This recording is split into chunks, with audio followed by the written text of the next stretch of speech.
Hey, what's up, guys? This is Benny Ricciardi with rotocurve.com, and I'm here with our DraftKings MLB Benny's Bats edition for April 28th, Thursday. There's only 8 games in the MLB today. We got 4 in an afternoon slate that starts at 1, and then 4 games in a night slate that starts at 7 o'clock Eastern, and that's going to be the one that we're concentrating on. So let's get right into it. The first of the 4 games we're going to talk about, Chicago White Sox going up against the Baltimore Orioles. You got John Danks on the mound for the White Sox, and John Danks is, what we affectionately like to refer to as a gas can. Right-handed bats hit .294 against him with a 153 whip last year, 16 home runs in 132 innings, which actually isn't a ton of home runs, but the right-handed bats had been teeing off on him, and that's what we really want to concentrate on. So looking at that Baltimore lineup, right up there at the top, you got Joey Ricard leading off. You're going to have Manny Machado probably hitting second or third in that order. You're going to have Adam Jones, another right-handed bat who hits left-handed pitching well. Mark Trumbo, even going down to guys like Jonathan Scope and, J.J. Hardy. Quite a few right-handed bats in this lineup that profile to do pretty well against Danks. So I do think Baltimore put some points up on the board here, and I do think that this is a team you can look at for some offensive production and maybe even as a viable option to stack up in, this 4-game slate that we have here. On the other side of that game, we have Tyler Wilson. Tyler Wilson was basically their long reliever, and they took Vance Worley out of the rotation because he wasn't doing anything. So Wilson got his first start last time out. Pretty good in his first start last time out. Right-handed and left-handed bats both tend to hit him pretty well. The problem is this Chicago White Sox offense isn't all that great. Their pitching is very good, and that's why they've been able to stay in a lot of these games. But the bats aren't all that amazing. The 2 guys that stand out based on the numbers, Adam Eaton, 361 WOBA, 167 ISO leading off at the top of that order. And then Jose Abreu, 370 WOBA, 231 ISO. He's actually been slumping to start the season. I think his batting average is still below 200 at this point through the month of April.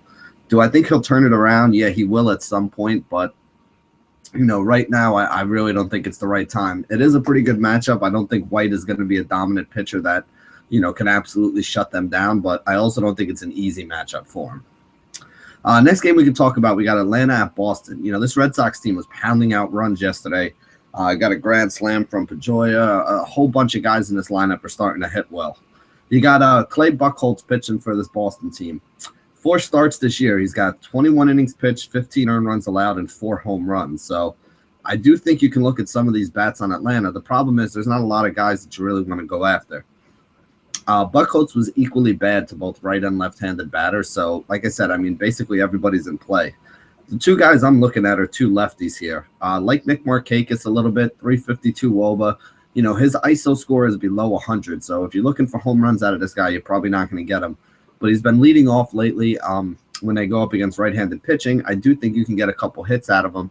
And like I said, I do think this is a pretty good spot for these Atlanta bats, although, again, this is one of the worst offenses in the league, so I wouldn't go overboard and try to stack them up. The other guy I think I'm willing to pick out now is Freddie Freeman. He had a good game yesterday. He had a double. He had a home run and a lefty-on-lefty matchup later on in the game. 371 WOBA, 216 ISO score against right-handed pitching. He's the best hitter on this team. So I don't care if he's struggling or not. There's no reason for them to drop him to the 6th spot because they don't have 5 hitters in front of them that that can put the ball in play anyway. So you might as well just leave him in the 3 spot, put him in a good RBI opportunity, and let him hit his way through it because he is probably the most talented bat that they have on the team. And after the way he hit yesterday, excuse me, I do think he's in a little bit of a better position today. On the other side of this game, Atlanta's throwing up Jhoulys Chacin, who's former pitcher for the Colorado Rockies. This guy was a big prospect, but he's never really had a chance to put it all together. Left-handed bats have a higher average against him would probably be the way I'd try to attack him. And that puts a lot of guys in play here. David Ortiz, 413 WOBA, 319 ISO, really like him. Travis Shaw's been playing really well, 352 WOBA, 189 ISO for him. Mookie Betts has a 7-game hit streak going. He's 13 for his last 35.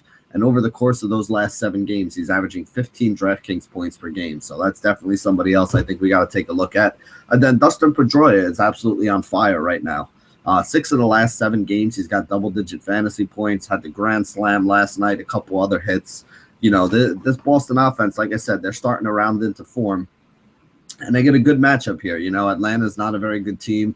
Chastain's never been a guy who's been lights out and, stopping people. I think his numbers are going to be a lot better this year because he's in Atlanta, not in Colorado. But I don't really think he's a pitcher that is going to go out there and shut down opposing offenses. So I do think that Boston tags him up for a couple runs today. Next game we can talk about St. Louis at Arizona. Michael Wacha is one of those guys who I don't like to use him in daily fantasy because he's not a big strikeout guy, but he is a very good pitcher and he does get a lot of outs and he does limit the damage. So I also don't like to take too many bats against him. Right-handed bats do have a little bit of a higher average against them, but neither side is really great. I mean, I think righties hit like 220 and lefties hit like 210 or something like that against them last year. So it's not like either side is really smashing the ball. If you are going to have to take some bats here, the only two that I'd really look at, Goldschmidt's in play no matter who he's going up against. 406 WOBA, 247 ISO score, even in his weaker split and righty-on-righty matchups. So I think he's somebody you can look at. David Peralta, the left-handed bat, 391, 225 against right-handed pitching. He's somebody else I think is in there. Hits behind Goldie, gets up a lot of times with runners on because, let's face it, people are starting to realize that, it's probably not a smart idea to pitch to Goldie if they don't have to. So Peralta's been up in some pretty good spots lately. Those are the two guys that I'd look at. But again, Wacha is one of the better pitchers on the mound.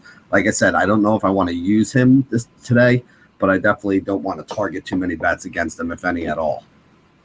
The other side of this game, I think you can target all the bats. You got Ruby De La Rosa pitching for Arizona. Left-handed bats hit 315 against him with a 1.75 whip and 20 home runs in 87 innings last year. So guys like Hazel Baker, 424 WOBA, 391 ISO early. He's in a good spot. Matt Carpenter, 392 WOBA, 252 ISO since the beginning of 2015. He's in a good spot. Brandon Moss, 5 home runs, hitting cleanup right now. He's a guy that can give you a little pop, a little bit of power. And then whoever the other guys that are up there in the top of the order, I think they're all in play. Randall Gierchuk, righty on righty, usually does pretty well, even though De La Rosa is tougher. De La Rosa is tougher on the right-handers. You also have Piscotty, who's been very, very good over the course of the last week or two. I think he's got 4 or 5 games in his last 6 or 7 where he's put up, 15 to 25 fantasy points. So, I mean, this St. Louis offense, they pounded out 11 runs last night. They pounded out a bunch of runs so far early, in a couple games this season. So I definitely think this is a team that you can stack up. Like I said, I like a lot of these bats, the left-handers especially. You could even go down to guys like Colton Wong if he gets in there or, anybody else that you might have from the left side. I think they're all in pretty good spots here against De La Rosa. Last game on the day, we didn't have a lot of pitching that we talked about, and this is the game where all the pitching pops out. You got Miami going up against the LA Dodgers. Miami's throwing Jose Fernandez. He actually hasn't been phenomenal. In 4 starts, he's got a 4.37 ERA, a 1.28 whip. He has struck out 32 batters in only 22 innings, though, which is pretty good. And we know that he's very tough on right-handers. Left-handers are the way you want to attack him, but even there, left-handers got like a 230, 240 batting average against him over the course of the last few seasons. There are a lot of left-handed bats on this Dodgers team, so Utley Seager, Adrian Gonzalez, Yasmani Grandal. These are the guys that are probably in a better spot to attack Fernandez. But let's face it, I mean, Fernandez is still a good pitcher, and none of these left-handed bats are really superstars. A lot of them are solid, but, I still think I like Fernandez in this matchup, although I do think it's a tougher spot for him because I think the lineup he's going up against, kind of profiles to do a little bit better against him. On the other side of this game, we got Kenta Maeda, the Japanese import. This guy's been awesome. 4 starts so far to start the year, 25 innings, 23 strikeouts, 17 hits allowed, 5 base on balls allowed, and only 1 earned run allowed, including going into Coors Field and somehow coming out of there only giving up 1 earned run, which is, pretty silly.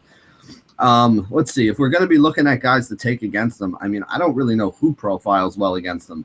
I guess you want to look at the lefties, maybe D. Gordon on top of the order, Kristen Yelich, if you want to go down to guys like Dietrich and Bohr. But, I mean, I don't really think that targeting any of these bats on the Marlins is the way to go. Giancarlo Stanton is a guy with a ton of power.